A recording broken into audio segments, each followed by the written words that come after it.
Bienvenidos al Inter-American Institute for Democracy este miércoles 25 de septiembre del 2025. El día de hoy tenemos un foro titulado Ecuador, el difícil camino a la normalidad democrática. Mi nombre es Francisco Endara y les doy la más cordial bienvenida. El foro de hoy está motivado por la situación que está viviendo el Ecuador, una serie de paros que se han anunciado y algunas medidas del gobierno que están implementándose, pero más que nada es el enfrentamiento con grupos criminales que están atentando contra la democracia. Para eso tenemos una serie de expertos que tenemos como orador principal también al presidente Lenín Moreno y un grupo de expertos y analistas que nos hablarán sobre el tema. Les comento que el Inter-American Institute for Democracy es una entidad privada sin fines de lucro, cuyo objetivo es la promoción, la difusión de los valores, la libertad, de la democracia, los derechos humanos y la institucionalidad en las Américas. Está constituido por académicos, políticos, profesionales, trabajadores, empresarios, hombres y mujeres de distintas nacionalidades. Para empezar el foro Ecuador, el difícil camino a la normalidad democrática, invito al embajador Armando Valladares a dirigir unas palabras de bienvenida. El embajador Valladares es un muy reconocido cubano-americano, un poeta cubano-americano perseguido por la dictadura de Cuba, preso político, además de un destacado diplomático. Bienvenido, embajador Valladares. Muchas gracias, buenos días.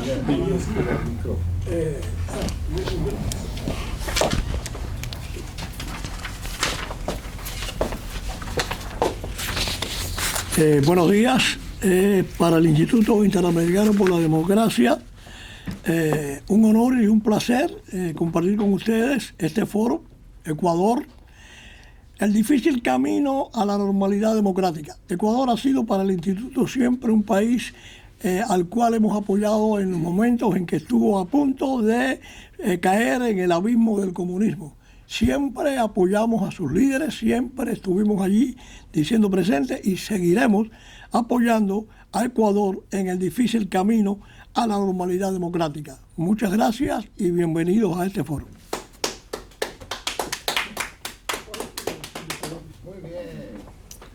Muchas gracias, embajador Valladares. A continuación doy la palabra al presidente Lenín Moreno.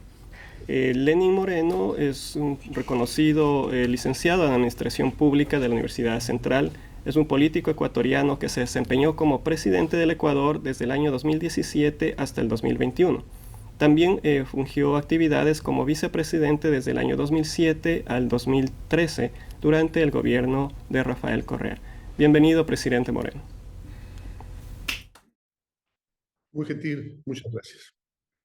En primer lugar, pues gracias a quienes hacen el Instituto Interamericano por la Democracia, por la labor que realizan en favor de todas las democracias de América y el mundo, y a quienes hacen la mesa directiva, gracias por la gentil invitación, y por supuesto la bienvenida a los contertulios, entre los cuales veo yo que están estimados amigos y conocedores sabios con mucha sapiencia acerca del tema que van a tratar.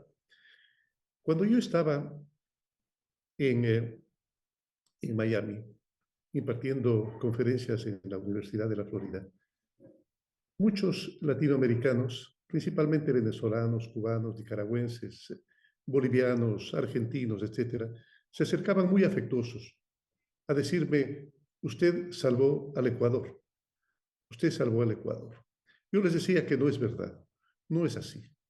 Yo lo único que hice es sentir cierta sensibilidad especial como para poder captar lo que el pueblo ecuatoriano deseaba ese momento después de haber pasado un periodo tan difícil como fue el del economista Rafael Correa, la presidencia del economista Rafael Correa.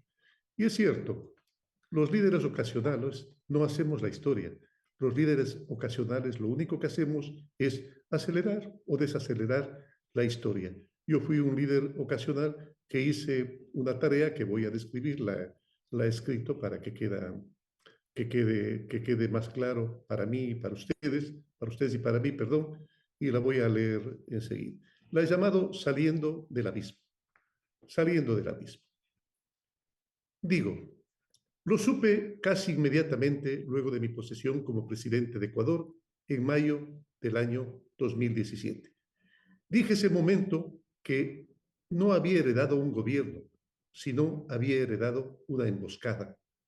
El encontrarme con unas cuentas fiscales saqueadas, una deuda externa impagable, más de 600 obras llenas de problemas legales y corrupción, debidas seguramente al desesperado intento que hacía el expresidente Correa de ser una especie de faraón, de ser una especie de rey francés, como lo exprese, que quería dejar una obra extraordinaria a una costa del malestar de su pueblo y de hipotecar el futuro no solamente no del Ecuador, sino además de los gobernantes, que realmente nos puso en un aprieto bastante difícil. Digo, un desesperado deseo de construir obra pública a costa de tomar irresponsablemente dineros de fondos de contingencia y, lo más grave, hacerlo de instituciones como el Seguro Social, la Reserva Monetaria, el Banco Central, la Corporación Financiera Nacional, etcétera, etcétera. También haber hecho ventas anticipadas de petróleo, que recordemos es el principal producto de exportación del Ecuador. Y claro, estaban hechas las ventas por anticipado. Todo esto con el argumento infantil, que era infantil realmente, que era como sacar dinero de un bolsillo para poner en el otro, como para broma, como para comedia. Sacar el dinero de un bolsillo para poner en el otro, nada más. Eso era tomar el dinero de los afiliados y comprometer seriamente al Seguro Social en su futuro. Entendí que su real propósito era atribuirse obras que a veces no construía y dejar que el próximo gobierno las solucione y las construya. Era la receta para el desastre. Un ejemplo, por dar un ejemplo, es una refinería por la que se pagó casi 1.500 millones de dólares por aplanar un terreno nada más.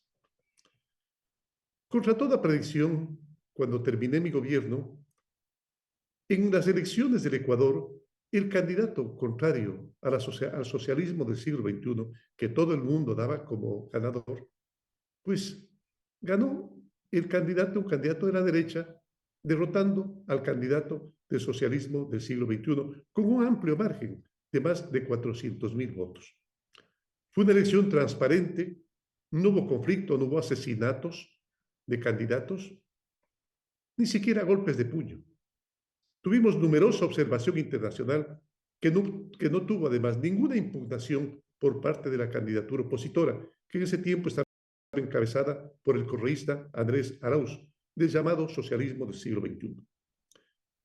Se me atribuye, digo, lo que no es verdad, haber sido quien posibilitó ese triunfo, una visión demasiado generosa.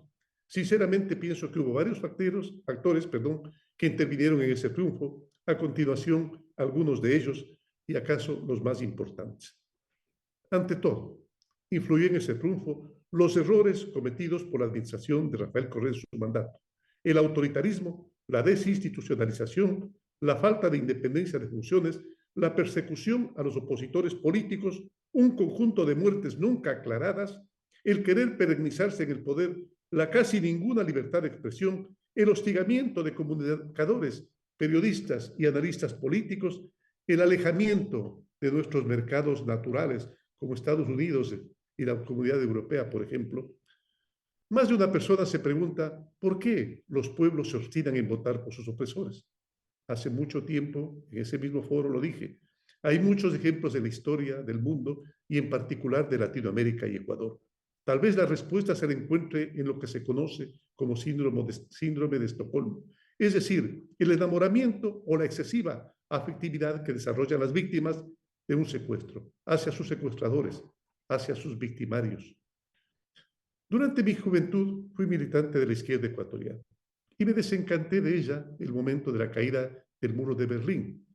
Realmente al sistema socialista, al sistema comunista, no lo derrotó el imperialismo, lo derrotó sus propias ineficiencias, las muertes por hambruna, las ejecuciones, los secuestros, el maltrato a la opinión pública, etcétera, etcétera. y por el contrario, digo, produjo hambre y respeto a los derechos humanos y ausencia de principios democráticos. Acompañé, yo recuerdo, a una inmensa cantidad de mis compatriotas en la primera campaña presidencial de Rafael Correa. Lo veíamos valiente, pero sobre todo decidido a conducir de manera democrática las transformaciones con las que habíamos soñado nosotros en nuestra juventud. Por decisión del movimiento, fui parte de su papeleta como candidato a la vicepresidencia. En la segunda vuelta electoral, el triunfo fue contundente. En un inicio, hay que reconocerlo, se iban cumpliendo todas las expectativas. Como vicepresidente y por mi condición de discapacidad física, solicité que se me delegara un programa por la defensa de los derechos de las personas con discapacidad, que luego fue reconocido ampliamente dentro y fuera del país y que me generó una amplia simpatía de los ecuatorianos y a la final mi triunfo en la candidatura a la presidencia. En el resto de la gestión gubernamental, los esfuerzos parecían similares. Hubo realmente cambios que todos esperábamos. Es por eso que algún momento mencioné que Tolkien, el autor de la saga del Señor de los Anillos, decía, refiriéndose a ese genio del mal, Sauron, que todos los dictadores, todos los sátrapas, todos los autoritarios comienzan siendo buenos. La verdad es que en este caso también fue así. El cambio vino en el último periodo presidencial. Para ese momento yo me había negado rotundamente a la posibilidad de ser nuevamente candidato a la vicepresidencia. No estoy de acuerdo con las reelecciones sucesivas. Pienso que son lesivas a la democracia y por lo menos, por decirlo menos, una falta de cortesía para los integrantes de los movimientos políticos, pues impide la presencia de nuevos líderes con ideas frescas para la gestión de dirigir un gobierno. En mi ausencia, yo me encontraba en Ginebra cumpliendo el encargo del secretario general de la ONU como enviado especial. Sucedieron cambios que nadie esperaba. El deseo de prolongarse en el poder produjo en el presidente que se revistiera de comportamientos realmente siniestros. No consultó al pueblo acerca de una nueva reelección, que había jurado desde el principio que no iba a optar por ella. Y una asamblea, además, obsecuente, sumada a una corte constitucional sumisa, decidieron validar las reelecciones indefinidas, o sea, las dictaduras perpetuas. Opción a la que finalmente renunció, pero renunció por una razón muy sencilla. Renunció porque su popularidad había descendido a casi el 30%, cuando en algún momento tuvo una popularidad de casi el 86%, principalmente cuando llamó a la Asamblea Constituyente y daba la sensación que los cambios de la Asamblea iban a ser verdaderamente significativos para el futuro de los ecuatorianos. Además, él gozó de una bonanza petrolera extraordinaria. Se habían acabado, en primer lugar, los sitios a los cuales acudir con sus empréstitos o con su metida de mano, como era el Seguro Social o la China. La China ya se negaba a dar préstamos y, por supuesto, ya no había petróleo que vender por anticipado. Fue entonces cuando el presidente decidió buscarme, perdón, me olvidé decirlo. Además, el precio del petróleo, que había estado en unos índices como nunca habían estado en la historia, superando los $100 por barril, permitió una bonanza petrolera, una bonanza económica que devino de la bonanza petrolera. Fue entonces cuando el presidente decidió buscarme en Ginebra. Después de haber hecho aprobar las reelecciones indefinidas, me fue a buscar en Ginebra, para que, de acuerdo a sus alameras palabras, yo salve, entre comillas, yo salve el proceso revolucionario y proteja a los compañeros contra sus enemigos gratuitos, cierro comillas. Porque solo yo podía ganarle las elecciones, decía él, al candidato de la derecha. De manera cansina, negaba rotundamente la posibilidad de que hubiera corrupción en su régimen y juraba que respetaría las decisiones de mi gestión. Yo le dije allí, y se lo dije también en un momento en París, Rafael, yo te conozco como eres tú. ¿Vas a respetar mi gestión? Porque yo, como una comunicación, y ya lo voy a leer también, que hice hace aproximadamente 6 meses, había manifestado que no estoy de acuerdo con la forma como has llevado tu gestión presidencial. Sin embargo, he sido respetuoso con ella. Él me repetía con insistencia: tú vas a ser el presidente, Lenín, tú vas a ser el presidente, yo voy a ir a Bélgica, su esposa es belga, voy a ir a Bélgica a pagar todo el tiempo, los 10 años de mi gobierno que le he faltado a mi familia. Pues eso lo repetía con insistencia, que realmente producía emoción, y en eso era un experto en hacerlo. Algunos meses antes de la elección, yo había enviado, decía, una comunicación a nuestro movimiento político, expresando mis desacuerdos con la forma de llevar la gestión gubernamental. Me pareció raro que después de esa carta me escogiera como su candidato. Que no estaba de acuerdo con las reelecciones, con el irrespeto a la falta a la libertad de expresión, con el autoritarismo, con la falta de frescura en las relaciones internacionales, con la ausencia de diálogo con las organizaciones sociales, entre muchos otros temas que yo los rescaté inmediatamente cuando asumí el gobierno.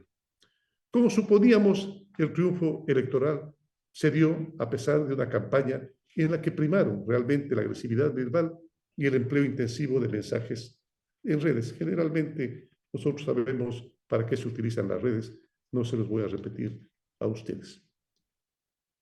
El clima era tenso y había mucha incertidumbre acerca de cómo sería mi presidencia. Yo, por mi parte, tenía claridad absoluta sobre lo que se debía hacer: reconciliar a un país polarizado en todos los niveles y ámbitos, reinstitucionalizar y respetar la autonomía de funciones del Estado y dialogar con todos los espacios políticos y sociales. Inclusive a mi investidura, yo invité a todos los candidatos de oposición. Algunos fueron, otros no fueron, por supuesto, con todo su derecho. Todo eso yo lo había ofrecido, todo esto lo había ofrecido en la carta que envié al movimiento político 6 meses antes. La respuesta del expresidente Correa no se hizo esperar. Me tachó de traidor y con un lenguaje de alcantarilla empezó a cuestionar las decisiones de mi gobierno y ordenar a los compañeros que ocupaban cargos de dirección que renunciasen, como en efecto muchos lo hicieron, dejando en primera instancia bastante desmantelado al gobierno. Yo había escogido personas del mismo movimiento político a los cuales les había dado la direccionalidad que iba a tener mi gestión, y muchos de ellos estuvieron completamente de acuerdo, pero algunos se fueron. Muy pronto se olvidó de las promesas hechas en Ginebra. La peor parte vino cuando evidencié la difícil situación económica del país. Él decía que dejaba la mesa servida. Eso ha sido tomado como una broma de muy mal, de pésimo gusto, una mesa servida. Pero encontré las finanzas públicas quebradas, decía, una deuda externa casi impagable, cara y de corto plazo, centenares de obras inconclusas, además de defectuosas y con actos de corrupción, y miles de millones de dólares en deuda a proveedores. La situación, queridos amigos, era de pavor, y así lo manifesté a los medios de comunicación y al país. Fueron momentos desesperantes. No entendía cómo se podía haber sido tan irresponsables con el futuro del Ecuador, después de haber contado con la mayor bonanza, ya lo expliqué, económica de la historia del país. No había tiempo que perder. Generamos apoyo de la ciudadanía, tomamos decisiones económicas y sociales acertadas, y en una consulta popular, que entre otras preguntas pedían la opinión popular de la gente, perdón la redundancia, se me ha ido, o no sé si la máquina que a veces nos juega unas pasadas extraordinarias también, así fue. Una consulta popular sobre la eliminación de las elecciones indefinidas que había hecho él aprobar en el periodo anterior. El pueblo respondió casi con el 70%, mayoritariamente con un enorme sí. Fue la primera derrota que le infligimos al correísmo.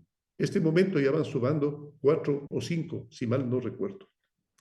Inútil decir que la ira del exmandatario recrudeció aún más. Todo estaba claro. Lo tenía completamente claro yo. Si continuaban las políticas anteriores de despilfarro y fanfarria publicitaria, 2.8 millones de dólares a la semana durante 10 años. La mitad de esa cantidad que él utilizaba semanalmente, yo dispuse que sea ejecutada como propaganda y publicidad del gobierno. La mitad de lo que él utilizaba en una semana, yo lo hacía en un año. El país y la dolarización no tendrían futuro si seguíamos en esa fanfarria. E iríamos camino a ser otro estado fallido como Venezuela. Había que escoger entre lo correcto y lo popular. Me decidí por lo correcto, como decía Platón. Refrescamos las relaciones internacionales, privilegiando de nuevo a los países que de larga data tenían una muy buena relación con el nuestro. En ese periodo habíamos escogido como nuestros amigos a quienes en este momento inclusive están causando muchos problemas en Europa y en Estados Unidos. Otras religiones, otras costumbres, otra forma de entender los derechos humanos, principalmente los derechos de las personas con discapacidad, de las mujeres, de los niños, de las niñas, más terrible todavía. Otra forma de entender los derechos humanos. Renegociamos las deudas en condiciones totalmente favorables, hubo tolerancia, nunca antes en la historia del Ecuador hubo tanta tolerancia y tanto respeto a la libertad de expresión. Yo recuerdo que cuando alguno de los asesores me dijo que debíamos contestar y que debíamos seguir juicio a los periodistas, yo dije, no. A pesar de que sabemos perfectamente que a veces los periodistas suelen ser bastante duros con los mandatarios. Pero el mandatario, si es que decidió tener una candidatura para un mandato, debe tener, como decía un amigo, la piel dura, porque la libertad de expresión, el periodismo marcha al filo de la navaja. Si se inclina hacia un lado, se vuelve fofo, por decir exageradamente la verdad. Y si se inclina hacia el otro lado, se vuelve, en cambio, agresivo y grosero. Es por eso que yo digo que la libertad de expresión, el periodismo, debe marchar al filo de la navaja, sin inclinarse a un lado ni al otro. Algo más importante todavía, creamos la red de protección social más grande de la historia del país. Los más excluidos se convirtieron en los privilegiados. Desde el inicio de la gestión se dispuso una lucha frontal contra el narcotráfico que había gozado de una extraña permisividad durante el gobierno anterior. Seguramente Mario nos va a explicar bastante mejor este tema. Pero de lo que yo recuerdo, se expulsó a los militares estadounidenses de la base de Manta. Ellos utilizaban la base de Manta para que sus aviones despeguen y hacer, entiendo, la capacitación, la inducción, para detectar las naves que se encontraban trasladando y que se habían multiplicado la droga a través de nuestro mar territorial, y se las expulsó. Extrañamente, también recuerdo, se dañaron o no funcionaron nunca los radares chinos. No funcionaron nunca. Extraño también que haya decretado el presidente el indulto, la amnistía de las bandas delincuenciales juveniles que arrastraban tras de sí bastantes actividades delincuenciales como asesinatos, secuestros, violaciones, etcétera, etcétera. Y decidió pues que las iba a indultar, que iba a dar una amnistía, y esos señores se integraron e inclusive a lo mejor más de uno de ellos ha fungido como legislador en las últimas elecciones, en las penúltimas elecciones, verdaderamente, no en las últimas elecciones.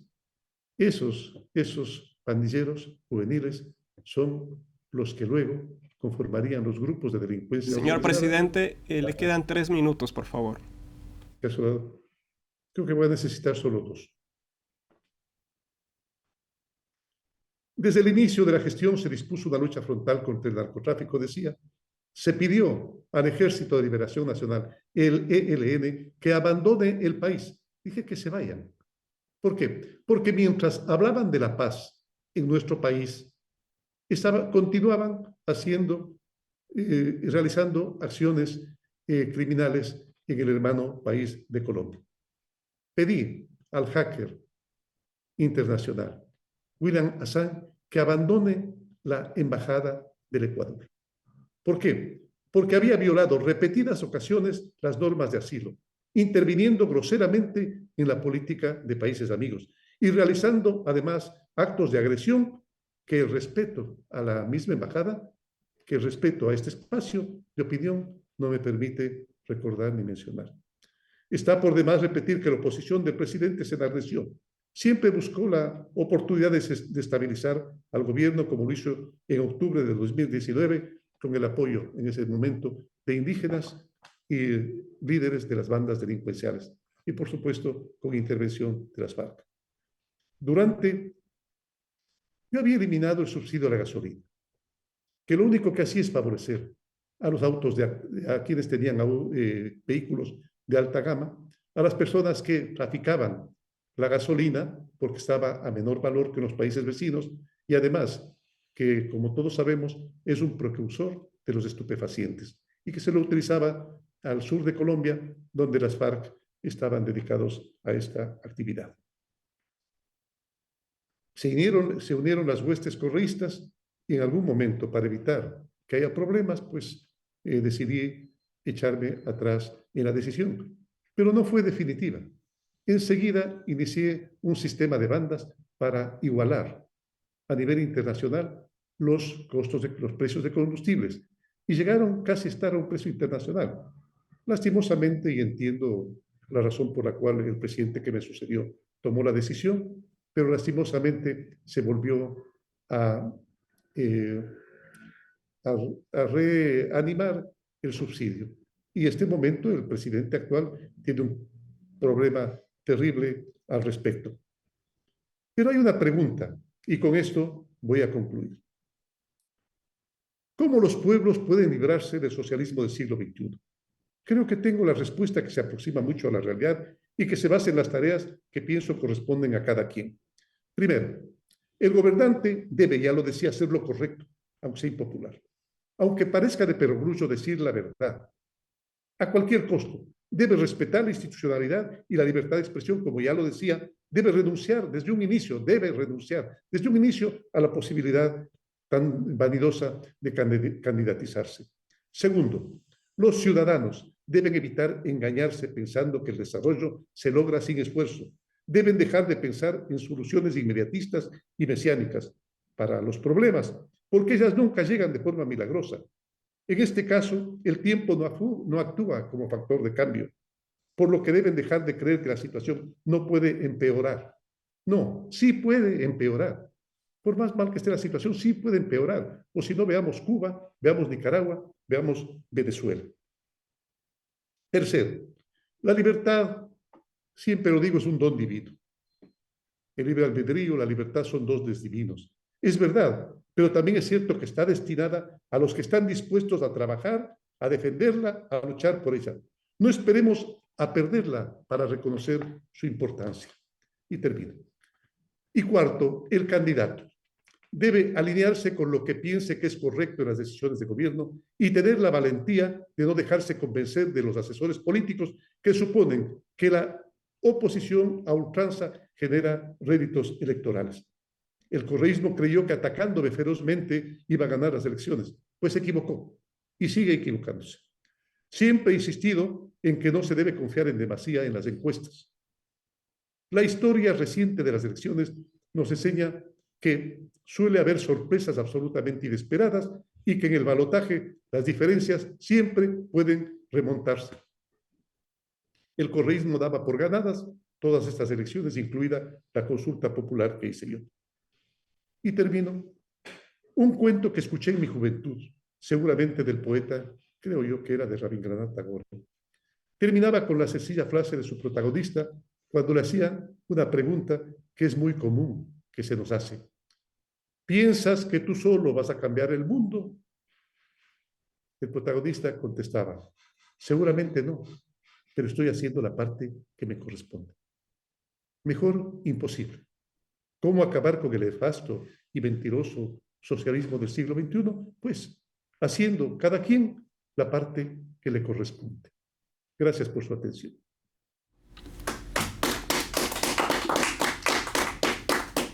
Muchas gracias, presidente Moreno.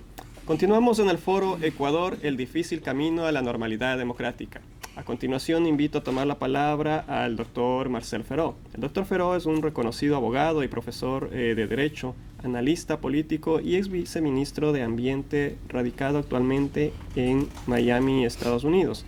Ha sido diplomático del Ecuador, es miembro del directorio y del Comité de Derechos Humanos del Inter-American Institute for Democracy. Ha realizado importantes gestiones para la liberación de presos políticos bajo el régimen de Rafael Correa en Ecuador y participa además como experto en foros y conferencias sobre esta materia. Bienvenido, doctor Feró. Gracias. Muchas gracias, mi saludo y mi agradecimiento al doctor Sánchez Berzaín, al embajador Valladares, en la mesa directiva del Instituto Interamericano por la Democracia, igualmente a mis contertulios, de manera especial al expresidente Lenín Moreno, con quien hemos compartido algunos momentos y que el día de hoy nos ha proveído de un excelente contexto para la conversación que vamos a tener. Comienzo diciendo que una reforma constitucional, ni se diga una convocatoria a asamblea constituyente, es un hecho importantísimo en la marcha de cualquier país, porque la Constitución es la base del Estado constitucional de derecho, de la democracia constitucional, es donde brilla el derecho, es donde brilla la democracia, es donde brilla el cumplimiento de los derechos y la protección de los derechos humanos. Es en la Constitución donde se consagra todo eso. Y por eso es importante y debemos tomar este momento como una oportunidad que tiene el Ecuador para avanzar en esa tarea de mejorar el Estado constitucional de derecho.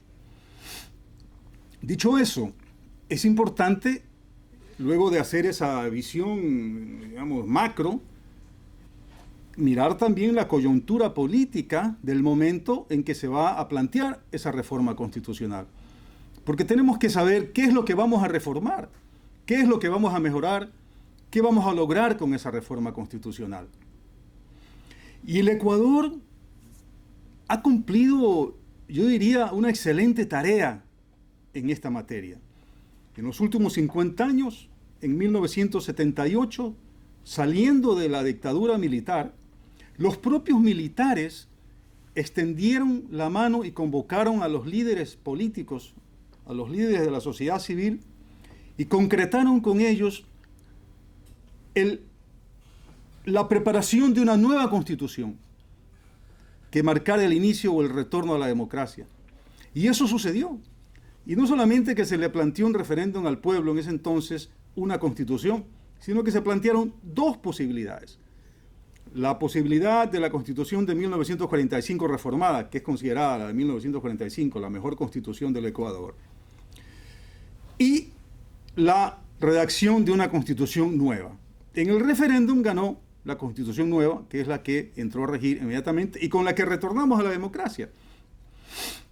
Pero más importante, una de esas comisiones también presidida por el expresidente Osvaldo Hurtado, se encargó de redactar la ley de elecciones, lo que hoy se conoce como el Código de la Democracia, es decir, reforzar la existencia de los partidos políticos, que es algo fundamental para la democracia. Quiere decir entonces que luego de casi 10 años de dictadura, es así, militar, cumplimos la tarea adecuadamente y entramos a la democracia, o regresamos a la democracia con una constitución nueva, aprobada por el pueblo. En esa discusión, en ese entonces, hubo muchas discusiones de fondo. Se discutió, por ejemplo, si debía el Congreso ser unicameral o no. Finalmente ganó la posición que sostenía la del Congreso unicameral. Así retornamos a la democracia y el Ecuador estuvo 20 años con gobiernos de derecha y de izquierda que se entregaban el poder. A nadie se le ocurrió perpetuarse en el poder, a nadie se le ocurrió refundar al país. Y luego de esos 20 años, cuando hubo nuevamente que hacer ciertos ajustes, porque sí, había pugnas de poderes, especialmente la justicia, que siempre era cooptada por la mayoría parlamentaria, elegía a sus magistrados que iban a las cortes, a la Corte Suprema de Justicia. Y hubo algunos abusos. No podemos olvidar cuando León Febres Cordero mandó a unas tanquetas a impedir que los magistrados que habían sido designados por el Congreso pues ingresaran al Palacio de Justicia a asumir sus cargos porque no le gustaba la corte que había elegido el Congreso. Y en 1998 hubo otra asamblea constituyente, esta vez presidida nuevamente por el expresidente Osvaldo Hurtado, que redactó una constitución dirigida a la coyuntura del momento, a corregir lo que en esa circunstancia del país había que corregir, es decir, las pugnas de poderes, el tema de la justicia. La anterior constitución a la que me refería, la del año 1978, entró a trabajar en lo que debía ser la democracia. Por eso se aprobó la ley de elecciones y por eso con esa constitución la democracia funcionó excelentemente durante 20 años. En 1998 el tema era las pugnas de poderes, la justicia que solamente siempre era cooptada por un lado. Y efectivamente, me acuerdo que en ese entonces esa constitución aprobó la figura de los jueces, de los magistrados de la Corte Suprema de Justicia vitalicios. Era una revolución en el Ecuador de 1998 la existencia de jueces vitalicios, como en los Estados Unidos. Y luego seguimos funcionando en democracia hasta que, pues, y es normal en la democracia, se equivocó el pueblo, eligió a un presidente que duró meses, hubo crisis políticas y nos llegó El Salvador, ¿no? En 2006 eligen a un gobierno del socialismo del siglo XXI encabezado por Rafael Correa, que se presentó como el Mesías, el que iba a refundar al Ecuador, etcétera, etcétera, y el 2008 convoca a una asamblea constituyente, pero esta sí, él la denominó de entrada una asamblea constituyente de plenos poderes, que iba a refundar al Ecuador y que iba a dictar una constitución que iba a durar 300 años. Esa asamblea constituyente está en los anales de la historia del país porque desde la asamblea constituyente se hizo pedazos a todo lo que tenga que ver con la Constitución. Se hizo pedazos a la democracia constitucional, al Estado constitucional de derecho, porque esa asamblea constituyente, a través de los llamados mandatos, dictó sentencias, confiscó propiedades, es decir, actuó de comisario, de juez, de legislador, de todo. Y la Constitución que dictaron, que vino revestida de un manto de ser garantista y de derechos, sin embargo, traía una trampa escondida en la parte orgánica de la Constitución. La parte dogmática estaba revestida de muchos derechos, pero la parte orgánica, ahí es donde estaba la trampa, porque todos los caminos confluían en un laberinto muy bien elaborado, científicamente elaborado, en un nuevo poder que crearon, el poder de la función de transparencia y control social. Ahí es donde se elegían, se nominaban a todos los funcionarios, al fiscal, al contralor, a los superintendentes, a los jueces de la Corte Suprema de Justicia, a los miembros del Consejo Nacional de la Judicatura e inclusive a los miembros del Tribunal Constitucional, que no eran nombrados por ese organismo. Sin embargo, el proceso de selección y el tratamiento era manejado desde ahí. Y por eso es que en el Ecuador de hoy, y esa es la coyuntura de hoy que tenemos, en donde ya han pasado 9 años desde que se fue la Revolución Ciudadana, y esto por decisión del pueblo, con esto termino, no obstante, esos personajes, de la Revolución Ciudadana, aunque han sido sentenciados, la mayoría de ellos, por no decir el 99%, por corrupción, y operan como prófugos de la justicia desde Bélgica, desde México, desde las cárceles del Ecuador, el expresidente Correa, el ex vicepresidente Glass, etc. Ellos siguen manejando los hilos y siguen logrando sus objetivos porque están presentes ahí, en esa comisión de participación social. Eso es lo que hay que derogar de la parte orgánica de la Constitución, y por eso es que ahora sí necesitamos una Constitución. Y el momento es grave, porque ese gobierno de Revolución Ciudadana no solo que fue autoritario, no solo que fue corrupto, sino que se entregó a las mafias del narcotráfico, que son los que en este momento mantienen al Ecuador en un estado de terror.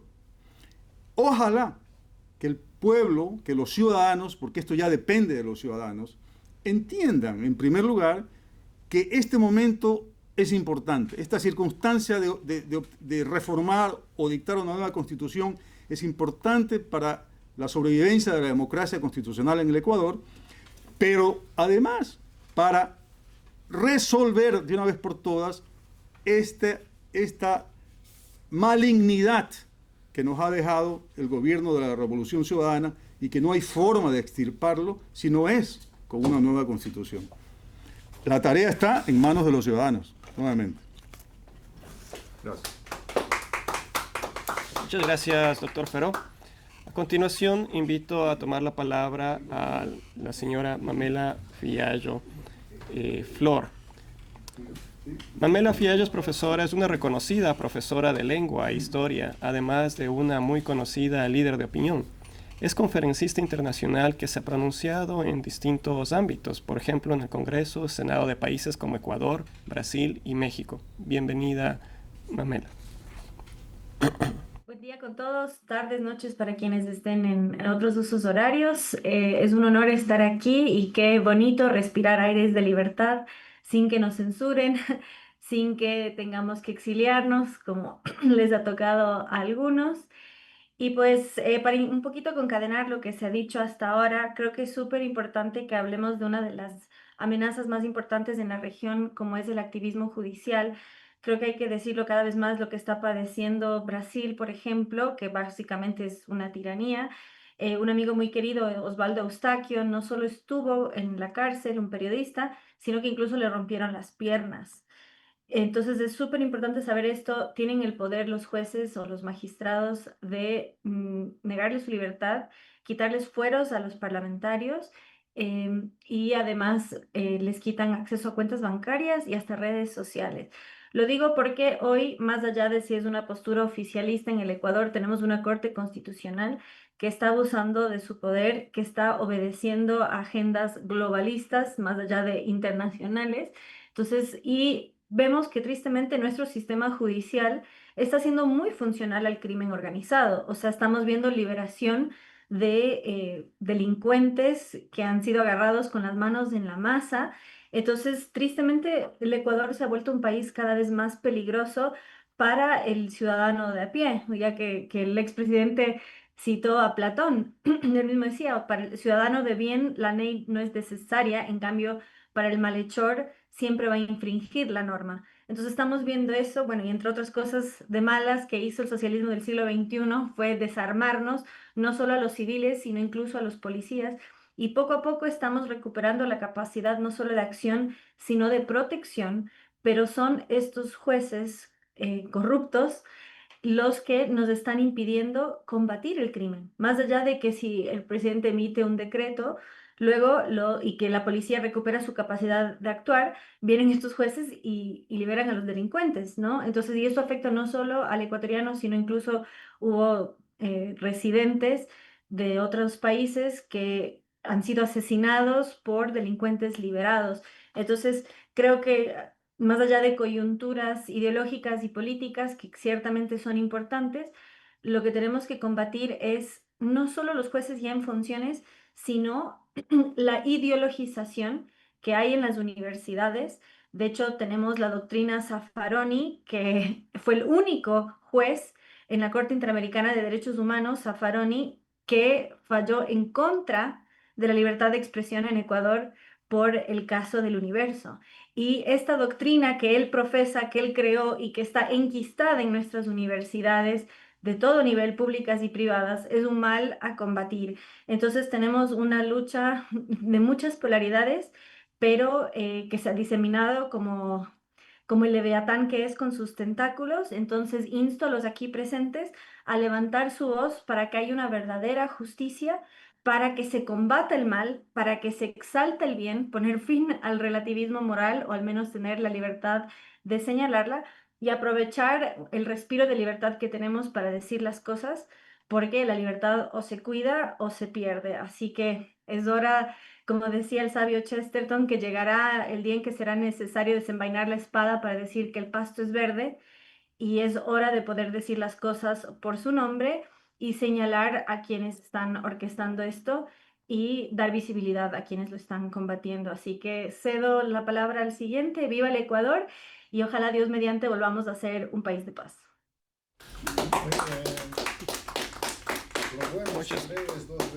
Muchas gracias, licenciada Fiallo.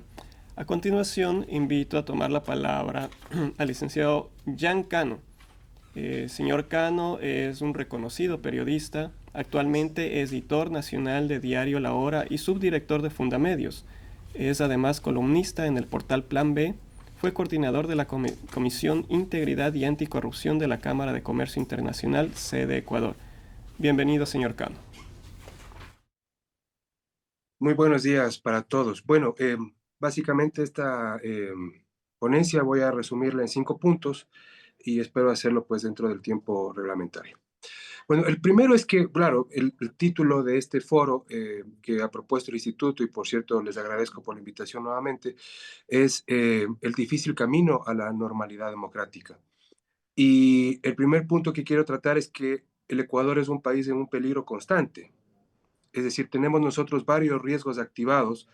El primero y el más grave es que tenemos 2 países que no colaboran con el Ecuador. No colaboraron antes, digamos, antes de este periodo del presidente Noboa, y claro, especialmente México y Colombia.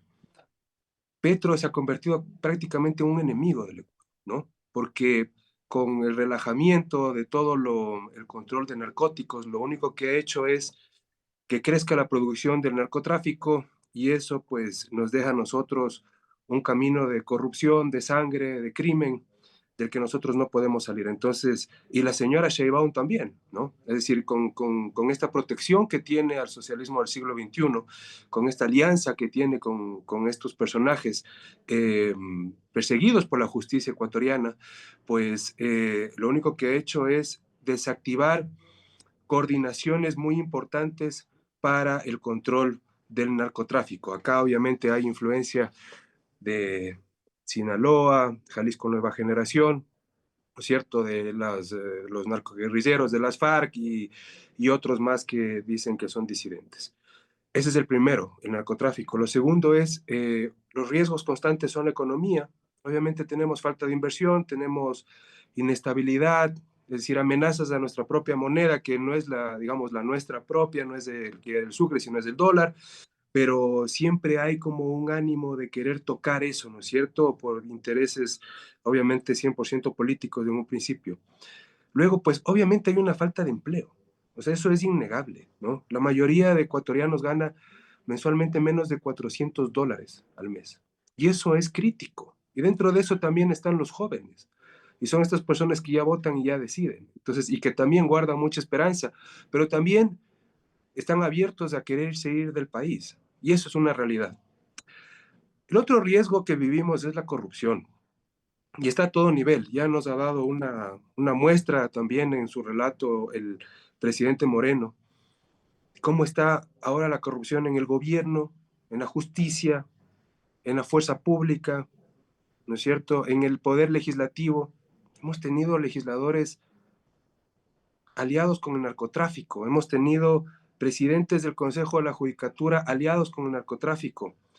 Hemos tenido ministros aliados con el narcotráfico. Ha sido una cosa muy grave. ¿Y qué es lo que han hecho? Han abierto, han pavimentado el camino para los narcotraficantes y en los últimos años para los traficantes de oro. que es mucho más rentable, más silencioso, menos escandaloso, y pues Ecuador se está convirtiendo en un proveedor de oro para estos traficantes también, que por supuesto tienen conexiones con los grupos criminales acá en Ecuador. Ese es el primer punto. El segundo punto es que en este camino a la normalidad democrática, lamentablemente, el correísmo goza de buena salud.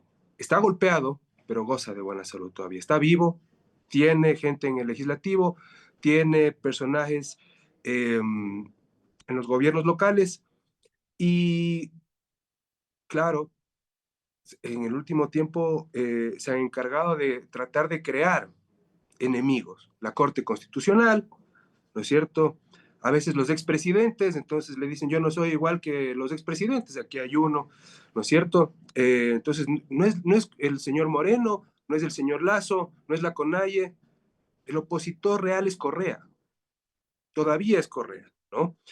Y claro, y en este momento, ayer hubo un cambio fundamental en el país, y es que la Corte Constitucional le dio gusto al presidente Noboa y le aprobó la pregunta para ver si es que el país quiere una asamblea constituyente. Bueno, el pacto que nos propone, el pacto social que incluso menciona en su propuesta, ¿con quién la quiere hacer? ¿Con el correísmo? ¿Con el correísmo todavía vivo? ¿Con el correísmo que está tratando de ahora ponerse piel de oveja? ¿Con ellos? ¿Con ese correísmo que todavía está financiado por la narcodictadura de Maduro, que públicamente ha reconocido que recibe dinero de la narcodictadura de Maduro? Esa es otra de las alertas. ¿Cuáles en verdad son los opositores? Y no solamente del gobierno, sino del país. Y de ahí tenemos algunas alertas a propósito de lo que sucedió el día de ayer, ¿no? Entonces, obviamente, incluso informes al que incluso hemos accedido, de los mercados, de los inversionistas, informes internacionales, hablan justamente de que hay unos brotes o unos reconocimientos de cierto autoritarismo, ¿no? El otro, obviamente, el riesgo del correísmo, ¿no? Es decir, nadie puede garantizar en este momento que al menos un tercio puede ser correísta. Nadie, absolutamente nadie. Más bien ellos ya están adelantándose y haciendo cuentas de cuántos pueden meter en la Asamblea Constituyente si es que es aprobada. Además, no tenemos perfiles. Una Asamblea Constituyente no puede estar ocupada solamente de constitucionalistas, de abogados constitucionalistas. Señor Cano, Tiene le que queda ser un minuto, diversos. por favor. Sí, perfecto, gracias. Bueno, hay algunas cosas más, por ejemplo, cuáles son los asuntos profundos que va a tener que tocar el IES, la justicia, justamente la corrupción, el empleo, y hay líneas rojas. El dólar no puede ser tocado, la reelección indefinida no puede regresar, y tienen que protegerse las libertades de expresión económicas, de intimidad también, ¿no? El cuarto, según todas las mediciones, está el presidente en una aprobación entre el 40 y 49%, lo cual es bastante alto, pero estrecho para un proceso que nos pone enfrente, ¿no? Y ahora vivimos un paro que todavía no termina de despegar, pero finalmente es un paro nacional. Y aquí también hay un presidente que le sufrió al movimiento indígena y no son nada fácil derrotarlos. Entonces el margen estrecho. Con este margen estrecho, la idea que nos propone es 2/3 de la Asamblea Constituyente aprueban los textos de reforma estructural y también aprueban el texto final. Bueno, el reto es justamente ese, que el correísmo no esté dentro de esos 2/3, ¿no es cierto? Entonces, obviamente, viene un desafío para el gobierno y también para las personas que pueden respaldar la tesis de salir del socialismo del siglo XXI y dejar atrás la Constitución de Montecristi. Y finalmente, hay unas expectativas que son las que siempre juegan en una asamblea constituyente, ¿no es cierto? Es decir, ¿qué es lo que quiere la población? ¿Qué es lo mejor para la población? ¿Qué es lo que busca? Obviamente, más empleo, más seguridad, menos corrupción, que es lo más básico, ¿no es cierto? Y ahí, obviamente, la campaña electoral ya ha iniciado el día de ayer con la aprobación de la pregunta y creo que eso también va a ajustar un poco la coyuntura que vivimos actualmente en el Ecuador. Esto, muchísimas gracias. Muchas gracias, señor Cano. Estamos en el foro Ecuador, el difícil camino a la normalidad democrática. A continuación invito a tomar la palabra al coronel Mario Pazmiño. El coronel Mario Pazmiño Silva es máster en seguridad y desarrollo y uno de los principales referentes en inteligencia y geopolítica en América Latina. Fue director de inteligencia del ejército ecuatoriano y actualmente se desempeña como director para América Latina de Latin Security College, presidente del capítulo Ecuador. Además, es conferencista en universidades y foros internacionales sobre seguridad, defensa e inteligencia. Bienvenido, coronel Pazmiño. Gracias por la presentación, Francisco. Muy amable. Permítame primero saludar al doctor Carlos Sánchez Berzaín, director ejecutivo del Instituto Interamericano por la Democracia, señor expresidente Lenín Moreno, señores panelistas, distinguidos miembros de la mesa directiva, señoras y señores. Quiero ajustarme directamente al tiempo que me han asignado y voy a comenzar. Ecuador durante décadas se lo conoció como una isla de paz en medio de la tormenta regional. Hoy, sin embargo, esa imagen se ha derrumbado y el reto mayor es encontrar el difícil camino de regreso a la normalidad democrática. La democracia en Ecuador existe en lo formal, pero está seriamente cuestionada en lo real. La erosión institucional, la fragmentación política y la pérdida de confianza ciudadana han abierto grietas profundas que permiten la penetración de actores ilegales. El crimen organizado transnacional ha encontrado en nuestras debilidades un terreno fértil para expandirse, infiltrando municipios, puertos, cárceles e incluso estructuras estatales. En ese escenario, la violencia no es un accidente, es la manifestación de un Estado sitiado, incapaz de garantizar seguridad ni justicia. Como consecuencia de esto, la ciudadanía percibe que la democracia ya no resuelve sus problemas, que es apenas un cascarón vacío. Pero la crisis no es solo política ni de seguridad, también es social y económica. La pobreza, el desempleo y la falta de oportunidades alimentan la protesta, pero también son combustible para las mafias, carteles, protomafias que ofrecen trabajo fácil y rápido a miles de jóvenes y niños.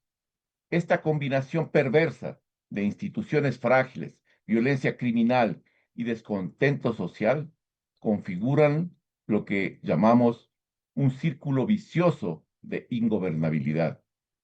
Frente a este panorama, surge la pregunta: ¿cómo volver a la normalidad democrática? No hay soluciones mágicas, distinguidos amigos, pero sí condiciones mínimas que debemos construir como sociedad y como país. Primero, es necesario restituir la institucionalidad. El país no puede hablar de democracia ni gobernabilidad si su sistema gubernamental de control judicial, financiero y social están penetrados, cooptados o paralizados desde muchos años atrás por el crimen organizado transnacional. Segundo elemento, una política integral de seguridad.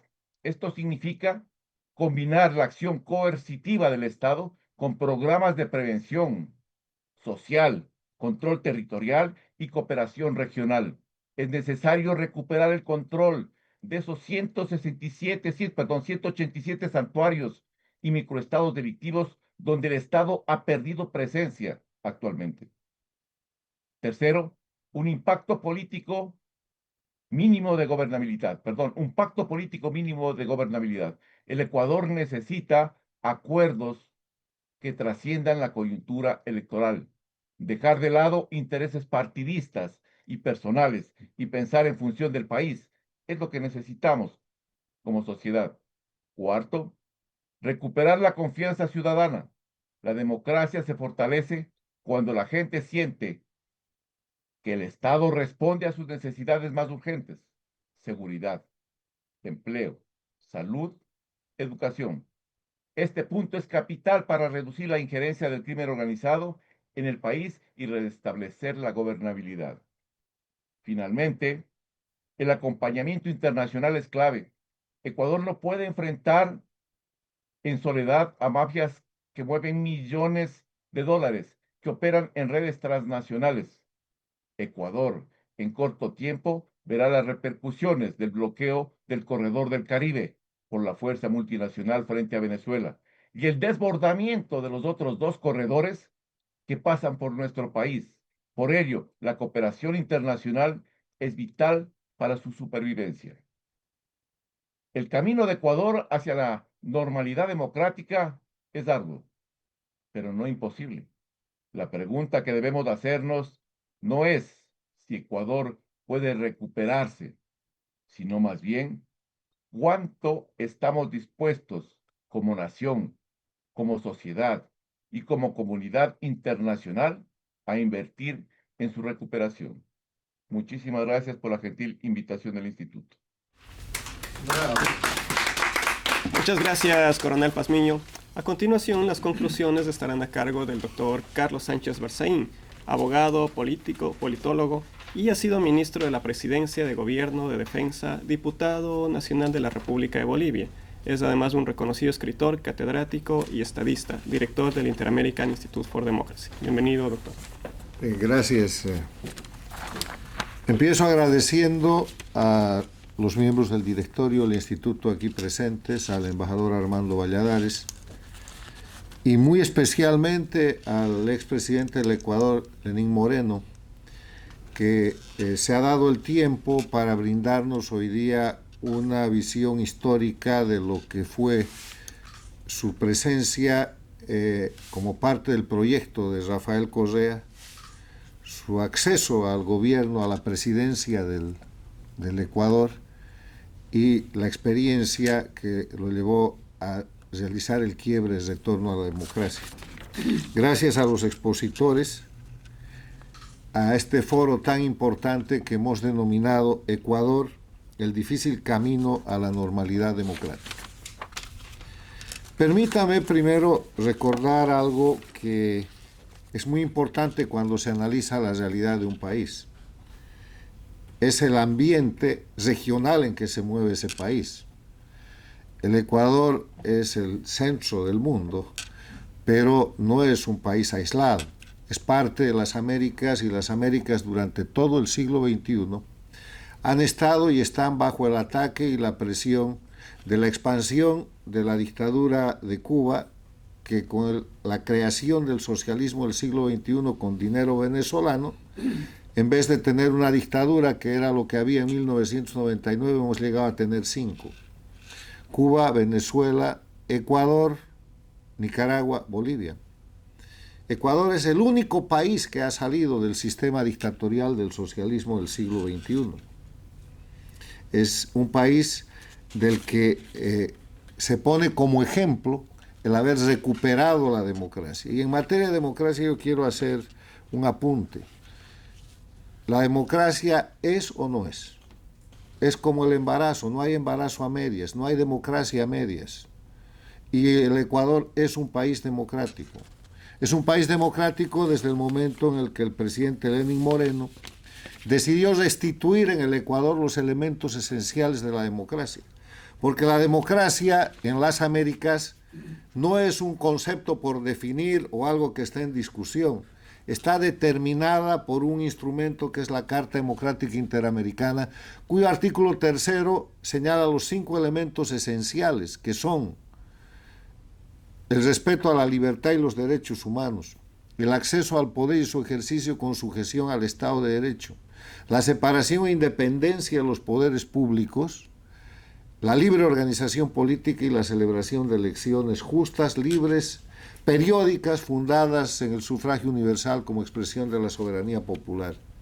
Y el Ecuador tiene esos 5 elementos desde que se puso en escena la separación e independencia de poderes, que le costó al gobierno de Lenín Moreno 3 o 4 golpes de Estado. Yo recuerdo el del 2019 cuando tuvo que trasladar la sede de su gobierno de Quito a Guayaquil. ¿Por qué? Porque el enemigo no es lo que ustedes llaman correísmo. Correa y el correísmo son un instrumento, son un mecanismo de una organización de delincuencia organizada transnacional cuyo nomen político es socialismo del siglo XXI y que ahora está siendo identificada en Venezuela como el cartel de los soles y que tiene como liderazgo el grupo criminal más antiguo de la región, que es la dictadura de Cuba, el castrismo, convertido hoy día en castrochavismo. Entonces, en ese escenario, lo que tuvo Ecuador con Correa fue una dictadura de más de 10 años, y lo tienen que decir con claridad. Y las cosas que caracterizaban esa dictadura era la concentración del poder. Correa se proclamó que él era el ejecutivo, el legislativo, el judicial, él era el Estado ecuatoriano, públicamente, documentadamente. Habían presos políticos a los que los miembros del Comité de Derechos Humanos aquí presentes viajaron al Ecuador para tratar de liberar y evitar el mecanismo de tortura que sufrían. Habían exiliados políticos, hubieron asesinatos que hasta ahora siguen en proceso de investigación, hubieron confiscaciones, convirtieron al Ecuador en un narcoestado, batalla que ahora el país libra para salir adelante y para desmarcarse de la condición de narcoestado, para lo que expulsaron a la DEA, al embajador americano, y rompieron todos los acuerdos internacionales que incluían la base de Manta. Hubo fraude electoral, hubo mega corrupción. Ecuador era un satélite de Cuba y Venezuela, y como herencia de todo eso les han dejado lo que se llama el constitucionalismo del socialismo del siglo XXI o el constitucionalismo castrochavista, porque han logrado en el Ecuador lo que no han logrado en Chile, lo que sí han logrado en Venezuela y en Bolivia: instaurar una constitución para la dictadura. ¿Qué es lo que hace? Destroza las instituciones, protege la corrupción, facilita la permanencia indefinida en el poder y favorece el crimen organizado.